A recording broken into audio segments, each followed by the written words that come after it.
Yeah, what's up mga kaidol? Nandito tayo ngayon sa may Apare. At ipapakita natin dito mga kaidol yung bagong bridge dito sa Apare, no? Para malalaman ng ating mga kababayan kung ano na po ang nangyayari dito sa ginagawang bridge dito sa Apare mga kaidol. At ito mga kaidol, napakataas itong bridge na ito hanggang ngayon. Under construction pa rin. Hindi pa natatapos mga kaidol itong bridge na ito, no? Ito yung project pa ni Pangulong Rodrigo Roa Duterte. Itinuloy ng ating administrasyon para matapos itong bridge na ito mga kaidol. At yung mga kaidol, nakikita ninyo na naalala nyo yung may ginawa silang bakal na tulay dyan para makatawid yung mga tao, mga motorista papunta doon sa kabila, papuntang Alakapan, Bulog. Ito yung shortcut na daan mga kaidol na ginagawa nung ano na yon, yung tulay na yan, para mapabilis yung pagdating papuntang Ilocos. Dito na diretso, hindi na iikot doon sa Magapit kasi malayo na talaga dito pag sa Magapit talaga mga kaidol, na dadaan sa Magapit yung pupuntang Ilocos pag galing ng Apare. Ayun mga kaidol, hindi na nila nilagay yung bakal na tulay at hindi na talaga pinadaanan dito, at tinuluyan na tinanggal na yung mga bakal na nakakabit dyan sa gilid sa ilalim ng bridge na yan mga kaidol. At ngayon mga kaidol, malaking improvement na rin, malapit na rin matatapos yung tulay na yan.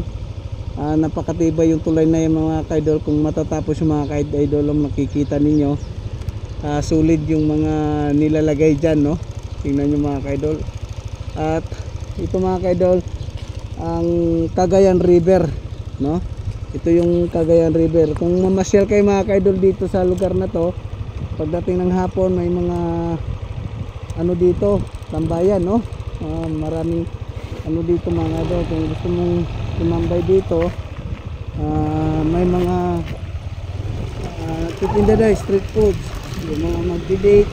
Titingnan natin mga kaidol, kasi yung mga mag-boyfriend dito pwede, no? Kasi pwede kang mag-date dito pagdating ng hapon kasi maganda dito, liwanag dito mga kaidol.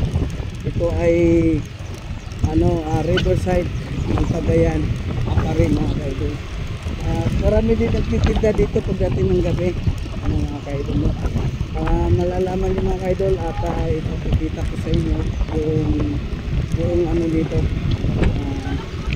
area na to, para update kayo dito sa lugar na to mga kaidol. Ito yung lugar na ito ay maganda talaga para sa mga pasyalan, mga hindi nakakapunta dito. Ito na po yung improvement, no? Inaayos ng ating gobyerno ng Apare. Lalo na sa mga ano natin dito, nakatira dito, no? Malinis, pabor sa kanila to, maganda na talaga ang pag-aayos itong ano na to, riverside na to mga kaidol. Nakita mo mga kaidol, bakal, no? Nilalagyan na talaga ng stainless, stainless na nilalagyan nila dyan sa gilid talaga. Napakatibay mga kaidol. Ano kayang mayroon dyan mga kaidol, no? Baka may isda yan, no? Patawid, baka may lang isda sila dyan mga kaidol, no? Ayan.